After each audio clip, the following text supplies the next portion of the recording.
আজ সন্দীপ ঘোষ এবং অভিজিৎ মণ্ডলকে শিয়ালদা কোর্টে পেশ করা হয় এবং সেখানে পেশ করার পরই সিবিআই এর যে সওয়াল টালা থানাতেই তথ্য প্রমাণে গরমিল করা হয়েছে। मीरा सफेद तुरंत खुले, भरपूर झाग दे और इसकी स्मार्ट साइंस दे स्मार्ट केयर और फ्रेशनेस।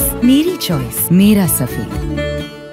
মিথ্যে কিছু তথ্য যুক্ত করা হয়েছে বা বদল করা হয়েছে। আমাদের কাছে এমন জাদুকাঠি নেই যে এখনই তদন্তের নিষ্পত্তি হবে। হাতে বেশ কিছু ডিজিটাল এভিডেন্স এসেছে, খতিয়ে দেখা হচ্ছে, আশা করছি আরও কিছু পাবো, এভাবেই সওয়াল করেছে সিবিআই। অন্যদিকে অভিজিৎ মণ্ডল ধৃত ওসি, তার তরফে বলা হয়েছে যে নতুন কোনো অভিযোগ আনা হয়নি। শিয়ালদা কোর্টে জামিনের আবেদন করে পাল্টা এই দাবি করা হয়েছে ধৃত ওসি অভিজিৎ মণ্ডলের তরফে। এবং প্রাক্তন অধ্যক্ষ সন্দীপ ঘোষের তরফে যে দাবি করা হয়েছে, প্রতিষ্ঠানের প্রধান হিসেবে টালা থানার ওসিকে ফোনে জানানো আমার কাজ। দুপক্ষের সওয়াল জওয়ালে আজ ঠিক কি হলো আদালতে, আরো বিস্তারিত তথ্য আমাদের প্রতিনিধি প্রকাশ সিনহা সরাসরি রয়েছেন। প্রকাশ। না দেখো, তথ্য প্রমাণ লোপাটের কথা বলা হয়নি, কিন্তু যে 4 নম্বর পয়েন্ট, রিমান্ড পিরিয়ডের 4 নম্বর পয়েন্টের দুটো লাইন আমি তোমাকে পড়ে শোনাবো। সেখানে বলা হচ্ছে, to the effect that some false record pertaining to this case were created, altered in PS থালা। অর্থাৎ সিবিআই তরফে যে বিস্ফোরক দাবি করা হচ্ছে যে টালা থানায় বেশ কিছু ভুয়ো তথ্য তৈরি করা হয়েছিল, ক্রিয়েট করা হয়েছিল, অল্টার্ড অর্থাৎ পরিবর্তন করা হয়েছিল। এবং এই কথা বলেই তুমি জানো, এর আগের দিনও যে শুনানির দিন সিবিআই তরফে বলা হয়েছিল যে তারা টালা থানার সিসিটিভি ফুটেজ কালেকশন করেছেন এবং সেটা ফরেন্সিকের জন্য পাঠানো হয়েছে। এবং আজকে তারা দাবি করেন যে ফরেন্সিকের তরফে জানানো হয়েছে যে 2-3 দিন লাগবে সেই রিপোর্ট আসতে। এখানেই কিন্তু সিবিআই তরফে দাবি করা হচ্ছে যে তারা নতুন করে এই দুজন অভিযুক্ত টালা থানার ওসি এবং সন্দীপ ঘোষ দুজনকে নিজেদের হেফাজতে চান না। কারণ হচ্ছে তারা 5 দিন পর অর্থাৎ 30 তারিখের পর আবার দুজনকে জেরা করতে চান, তখন তারা আবার নতুন করে দুজনকে নিজেদের কাস্টাডিতে নেবেন। কারণ টালা থানার সিসিটিভি ফুটেজ এখন সবচেয়ে ইম্পর্টেন্ট রোল প্লে করবে।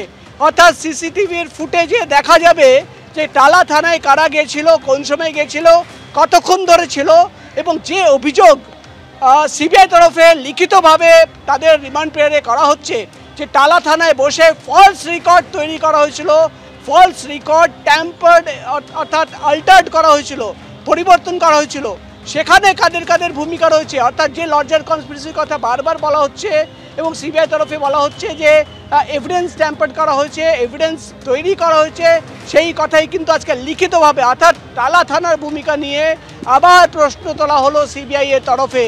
এবং আমরা দেখলাম টালা থানার যে ভূমিকা, এর আগেও কিন্তু এফআইআর দেরিতে করা হয়েছে, 14 ঘন্টা কেন লাগলো, ওসি টালা কেন দেরি করে সেই ঘটনাস্থলে পৌঁছেছিলেন, একাধিক প্রশ্ন তোলা হয়েছিল। কিন্তু আজকে নতুন করে আবার যে তথ্য পেশ করা হলো লিখিতভাবে, যেখানে সিবিআই এর তরফে দাবি করা হচ্ছে যে সিসিটিভি ফুটেজ তারা পাঠিয়েছেন এবং দুজনকে জেরা করে যে নতুন তথ্য পাওয়া যাচ্ছে, টালা থানায় বসে ফলস রেকর্ড তৈরি করা হয়েছিল, অল্টার্ড পরিবর্তন করা হয়েছিল, কারা করেছিল, কারা ইনভলভ রয়েছে, এই সমস্ত তথ্য সামনে আসবে সিসিটিভি ফুটেজের মাধ্যমে।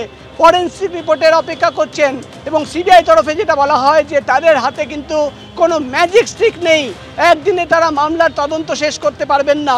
এবং আমরা দেখলাম আজকে সিবিআই তরফে মুখ বন্ধ খাম আজকে কোর্টে পেশ করা হয় এবং তারা সেই খাম বিচারককে দিয়ে বলেন যে কেন তারা এই দুজনকে জেল কাস্টাডি চাইছেন, কেন তারা জেলে পাঠাতে চাইছেন, তার সমস্ত তথ্য পেশ করা হলো। কেন কি তারা চান না যে ওপেন কোর্টে সেটা সবাই জানুক, এবং সুপ্রিম কোর্টেও কিন্তু এই রিপোর্ট আমরা পেশ করব। সব মিলে কিন্তু এর আগেও টালা থানা এবং টালা থানার অফিসার ইনচার্জ তৎকালীন, তার ভূমিকা নিয়ে প্রশ্ন তুলেছিলেন সিবিআই এর গোয়েন্দারা। আজকেও কিন্তু সবচেয়ে চাঞ্চল্যকর দাবি যেটা সিবিআই তরফে করা হলো যে খোদ থানায় বসে কিন্তু ফলস রেকর্ড তৈরি করা হয়েছিল, ফলস রেকর্ড পরিবর্তন ঘটানো হয়েছিল, এবং কারা কারা এই কাজ করেছে, কাদের নির্দেশে কাজ হয়েছে, এই সমস্ত তদন্ত করবেন তারা। একবার ফরেন্সিক রিপোর্ট আসার পর সেখানে কিন্তু দেখা যাবে যে থানায় সেদিন কারা গিয়েছিলেন, কিভাবে এটা হলো। এবং টালা থানার ভূমিকা নিয়ে বিস্ফোরক দাবি করছে সিবিআই যে টালা থানাতে বসেই ভুয়ো তথ্য তৈরি করা হয়েছিল